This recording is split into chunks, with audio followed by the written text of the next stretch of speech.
Your obsession is unhealthy, dude, Max worriedly spoke. What do you think he'll do if he finds out? You're starting to scare me.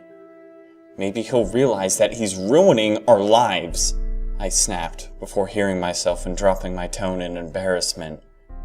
Or, I don't know, if he goes near my mom again, I want him to know that there will be consequences, even if the police continue to not lift a damn finger. It's okay, John. Sarah spoke gingerly, her dull blue eyes knitted with worry. We can't pretend to understand how you feel, but we truly do want to help you. If that creep won't leave her alone, we'll find a way to stop him. But what you're doing is illegal and not a whole lot better than what he's doing. You have to realize that. I'm nothing like him, I sighed, letting my backpack drop to the ground and sitting down beside it. I'm just trying to protect her. You're sending the guy death threats, man, Max stammered. You're going to get in serious trouble if you keep this up. What if you doing this is what pushes him over the edge, Sarah commented. Causes him to do something really dangerous in desperation. If you scare someone enough, make them feel trapped and backed into a corner, you can never know how they'll react. I put my hands over my face, taking a big breath and scratching at my scalp. All I know, I sighed, looking up at them, is that this was working. When I started a week ago, I didn't see him for a few days, and when I finally did, he looked like complete shit, like he hadn't been sleeping at all. He didn't antagonize my mom at work or call the house every 5 minutes. I thought if I kept it up, he would skip town, get out of here, and leave her alone. Max and Sarah's pitying eyes searched my face.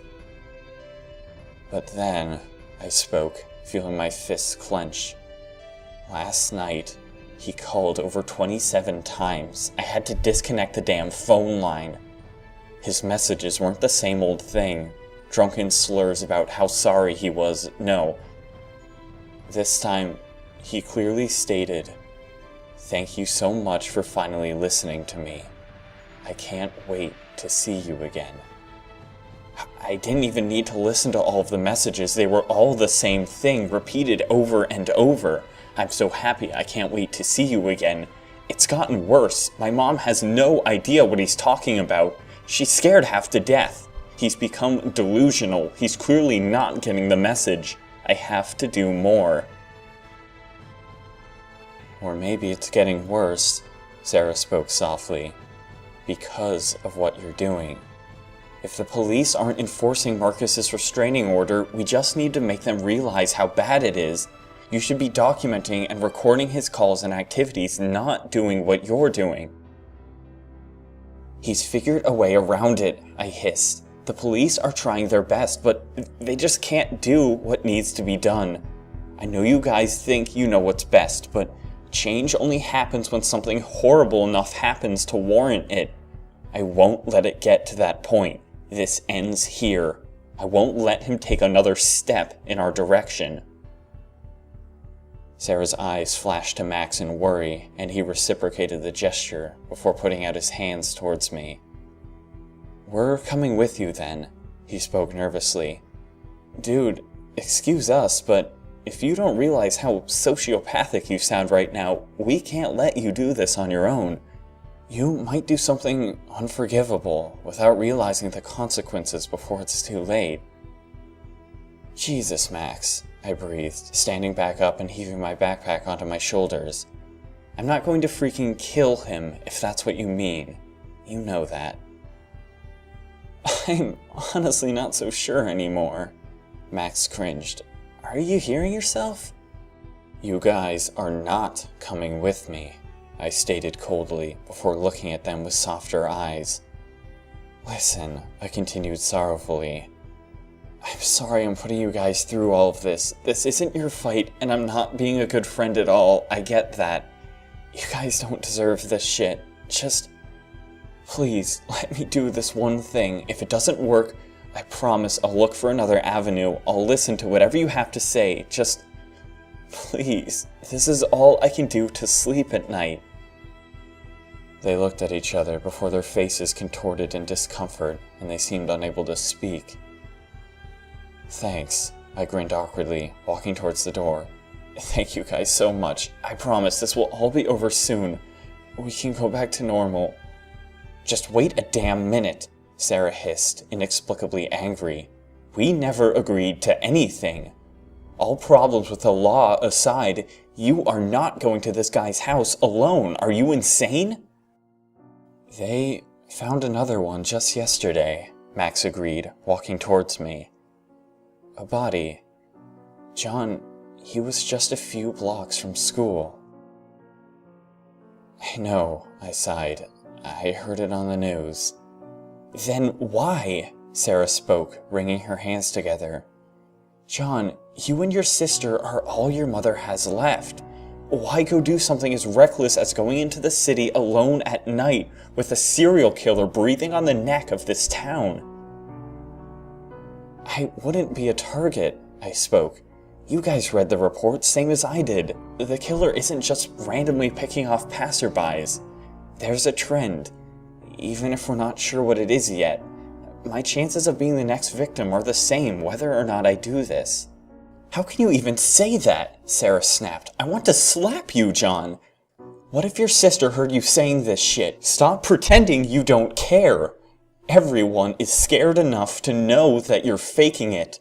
If you keep tempting fate, it's going to catch up to you, and none of us are ready for that. You have no right to be the next victim, John. This town couldn't handle that. Stop being so selfish." "Selfish?" I cried. "The whole reason I'm doing this is to protect your mom," Sarah cut me off. "We know." She took a big shaky breath before slowly continuing. "I'm sorry, you're right. Selfish isn't the right word. You're being an idiot. No one is telling you to give up. Just, please, not like this, not now. Wait until the police catch the killer." "When was the first missing person reported?" I questioned, meeting Sarah's dark eyes. "John," she sighed. "That's not 2 months ago," I cut her off. "And the police are no closer to finding the culprit. You know I can't wait for them to get their act together." "Yes, you can," she hissed, "and you will. No one is even allowed outside after dusk. The police will be watching the roads like hawks. You couldn't get to Marcus's house if you tried. And it works both ways, John. This town is on lockdown. Marcus couldn't possibly get to your mother until the killer is caught. You have at least until then to rest easy and think of a better plan." I sighed, letting my eyes drop to the ground. "And we'll help you, dude," Max chimed in. "You're not alone in this. We'll think of something, alright?" All right, Jesus," I waved, backing to the hallway. "I'll at least put it on hold for tonight. You have my word. We'll talk more tomorrow." Their eyes bore into me, cinching holes in my flesh. "And," I continued softly, Thanks." Sarah's eyes softened, her head nodding as she smiled. "No problem. I know you have to take your sister home. We'll see you tomorrow then, huh?" "For sure," I called back as I walked off down the hall. "Lily," I called out, watching her stand up from the lockers down the hallway. "You ready to go?"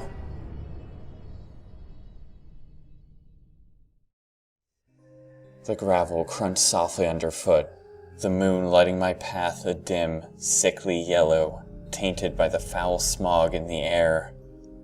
The city raced towards the cold sky above me, jagged metal spears riddled with windows and flickering lights. My wristwatch glowed a faint blue in the night, reading 3:00 a.m. as the glinting second hand wandered around the dial with aimless precision. I walked beside the road cautiously, every little sound enough to wrench my heart into my throat. Our small town was eerily barren, but a few small one-story structures dotting the weed-ridden grasslands. In jarringly stark contrast, however, the dirt road suddenly became paved underfoot as I crossed the bridge into the city, where metallic giants sprung up instantly from seemingly nowhere. Barely any gradient existed between the two locations, the 10-minute walk from my house remaining uneventful right up until the river rushed past underfoot and the bridge creaked softly under my weight. There was an old water wheel that had long since been decommissioned. The broken, rotting wood simply kept around because our community board thought it made our town look quaint. The shack connected to it was missing its windows and reeked of deterioration, leaving a chilling silhouette in the dim moonlight as I walked past. The structure groaned behind me, cold, dark water lapping at its foundations. Our small town was behind me as well. The metropolis truly did have an unnervingly empty vibe to it as I slowly meandered past the buildings. Only a few cars swept through the dark streets and not a single humanoid shadow crossed my path on the empty sidewalks. The entire time I was prepared to dart off the road at the first sign of police activity, but that didn't seem to be a problem. My phone was blindingly bright as I checked the map several more times and finally ducked into a rundown community. Several pale houses stacked on one another, tucked away between two Goliath buildings. The housing structures sported rotting, decayed wood, barred windows, and trash-ridden asphalt front yards. I slowly reached my hand into my backpack, producing the folder I had so carefully crafted.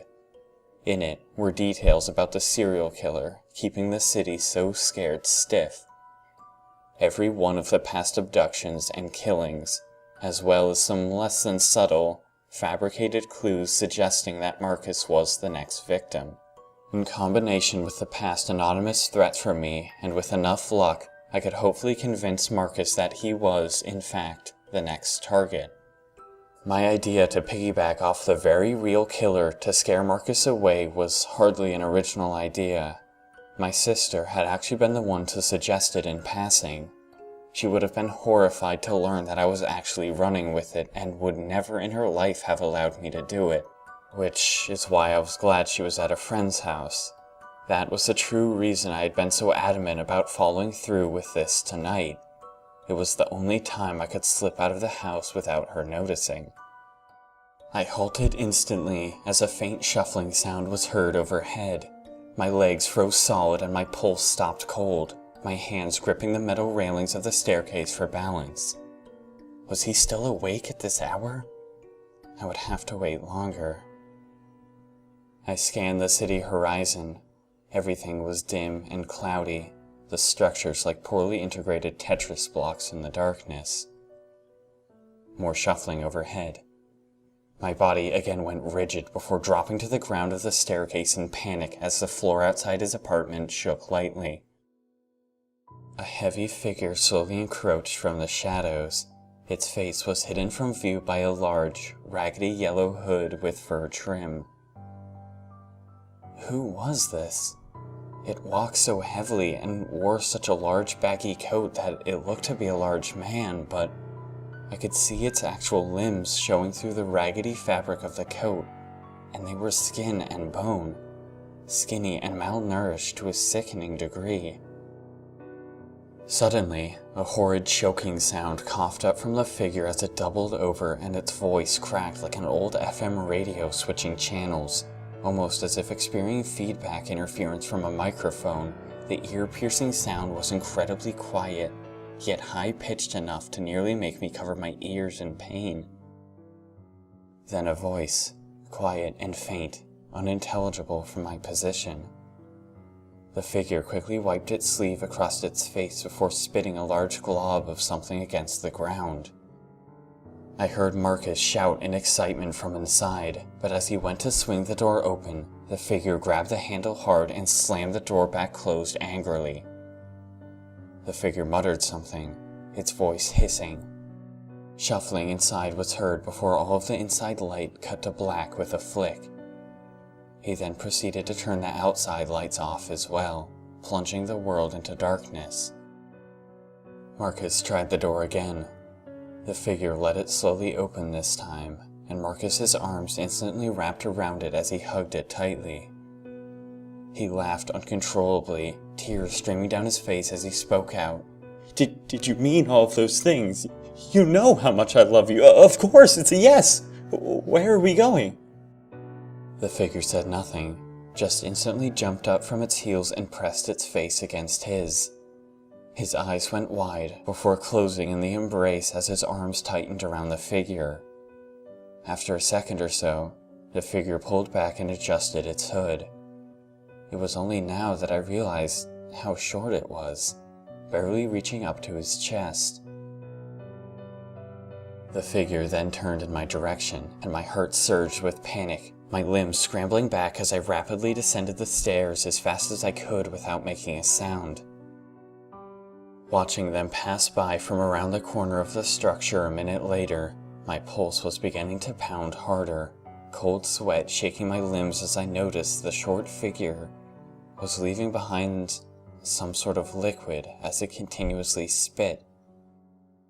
It didn't walk with Marcus, but rather walked out several feet in front of him, beckoning him along before walking further ahead, as if leading a dog. The figure spoke quietly as it walked in gangly strides ahead of Marcus and stopped to wait.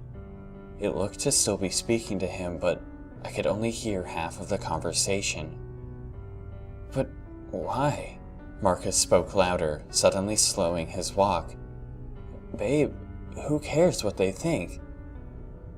The figure clenched its hands in rage, instantly whirling around again and walking towards Marcus before planting a messy kiss across his lips.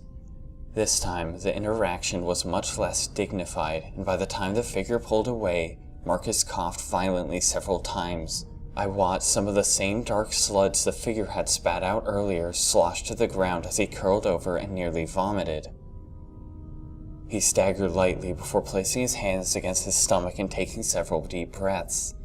I'm sorry, he coughed, wiping at his mouth. I feel nauseous suddenly. This just isn't... It's just... well... I haven't gone out in over a week. His speech was slowly beginning to slur, as if suddenly intoxicated. Just like you said, it's just you and me tonight. I understand that you're worried about your kids, but who cares? The older brother, John, that little fucker has been sending me death threats. Anonymous my ass. As if I wouldn't know who was doing it. I was going to wring his neck if you hadn't told me to stay away from others for a bit. My heart squirmed, my chest seized up. Wait, what did he say? Her kids? Me?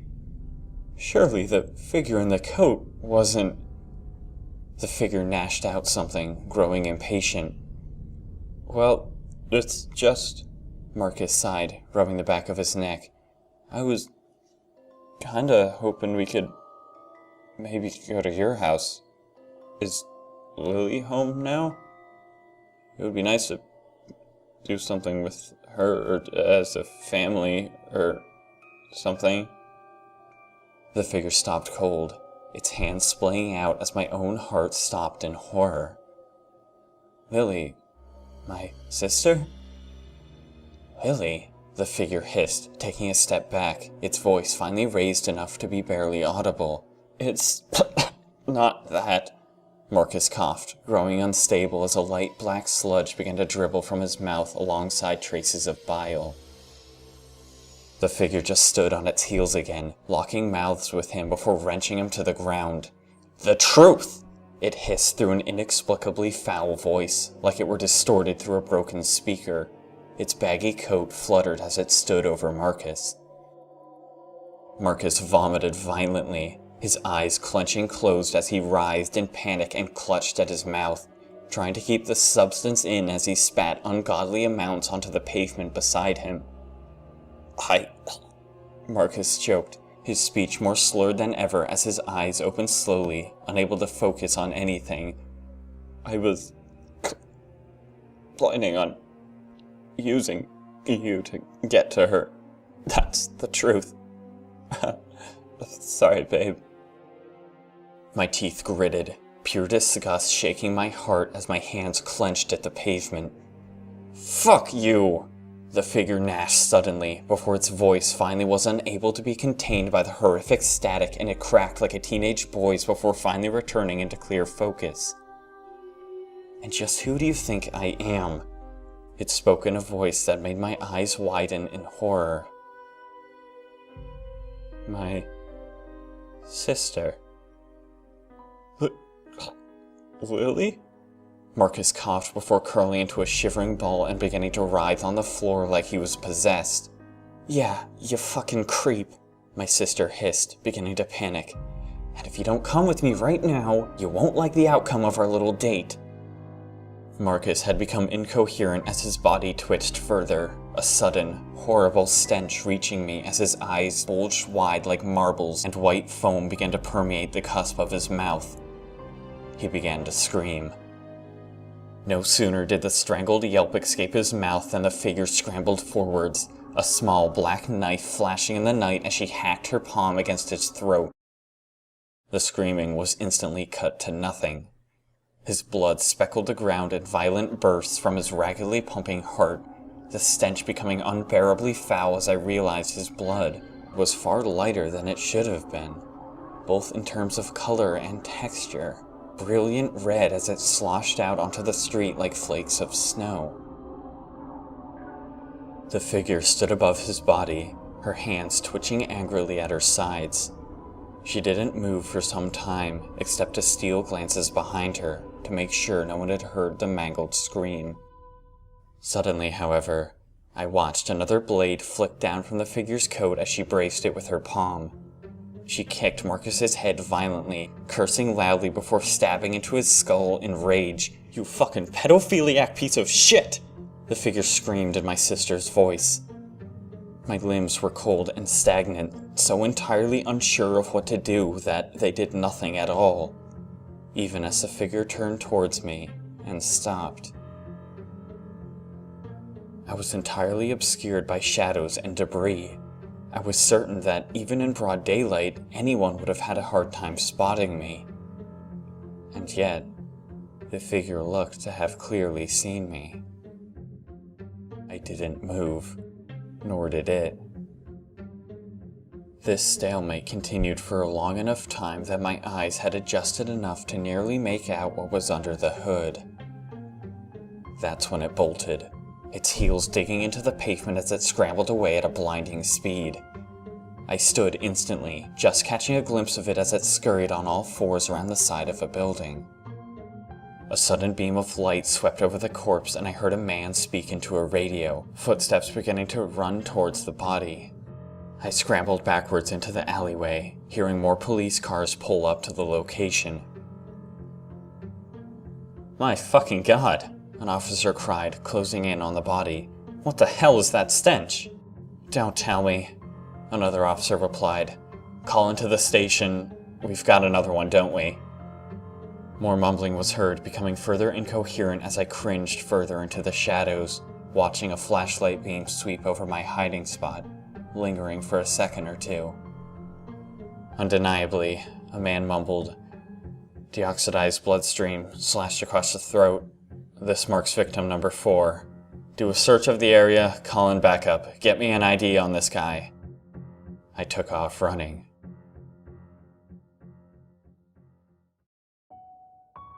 The stairs creaked underfoot despite my attempts to keep quiet.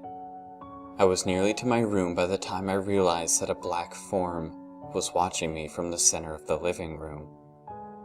Her face was faintly illuminated by the glow of her smartphone, some sort of TV show playing on it as she pulled out her earbuds and gazed at me. Partying tonight, eh? She smirked, her voice sending shivers down my spine. In terms of height and structure, she certainly was as ghastly skinny and pale, but surely she couldn't have been. She wasn't. Hey, Lily, I grinned. Something like that. She laughed, sitting upright. You? Partying? With friends? Get real. Oh, ha. I rolled my eyes, trying to keep my heart down as I continued. I thought you were at a friend's house tonight. I left early, she shrugged. Chelsea was there too. They were watching a chick flick. You know I'm not about that. Her dull gray irises glowed in the darkness, her dark brown bangs obscuring most of her face. She was a freshman in high school, 3 grades below me, but often far more mature than I could ever pretend to be. We're worried about you. You know that, right? She softly continued, her hand resting on her phone screen as she absent-mindedly fiddled with it. Mom and I, you haven't seemed like yourself recently. If this is about Marcus, you don't have to worry. He's not going to be a problem anymore. My heart froze solid, my gaze flashing back to my sister as her face gazed at me from the darkness. How? I stammered out, feeling the room chill. How did you know what happened to him? Happened to him? She echoed, confused. No, it's just the last time he called so many times in a row, the police really took a note of it. They said they were going to pay him a visit and talk some sense into him, or that he would suffer the consequences. Why? Did something happen to him? I stammered, subconsciously stepping further into my room. No, well, yeah, kinda, never mind. Lily stood, her eyes narrowing as she took a step towards me in concern. Wait, no, she spoke, glancing nervously up at her mom's room and lowering her voice. Not never mind, what the heck happened? I, was listening to a police scanner, I stammered. You know the string of murders, they, mentioned something about another body showing up. Lily's eyes twitched, her phone screen going dark and obscuring her face in shadow as she stared at me. I think it may have been Marcus, I continued softly. I don't know that for sure, but the way they describe the location and corpse, I'm fairly positive. She stammered, walking yet closer in the darkness. Really? I'm not sure what to say to that. Are you sure? How do I feel about that? Yeah, I said slowly. I don't know how to feel about it either. I don't know if I'm relieved or just scared, she finished for me, the whites of her eyes barely visible in the darkness as she took my hand. So this, I stammered, my heart beginning to pound. This is all new to you? This what? She asked, confused. Marcus's alleged death? Of course. When did you say it happened? Tonight, I stammered. Around 3:45 in the morning is when I heard the scanner start going wild. I just thought it might have been like on the news or something, I guess, but you don't know anything about this? No, she replied, gripping my hand harder. And it's maybe a little relieving to hear about it in a strange, kind of messed up way. I know Mom will have an easier time, but John, we know him. This is the first victim we've personally known. I know this is dumb to say, but, like, what if we're next, you know? What if you're next? My heart stopped. I don't think so, Lily, I grinned awkwardly. If the serial killer's preferred victims are creepy douchey stalkers, I think I'll be okay. Her mouth twitched into a slight smile, before dissolving into light worry again as she spoke out. We shouldn't tell Mom. We should let the news fill her in on what happened. I just feel like that might be better.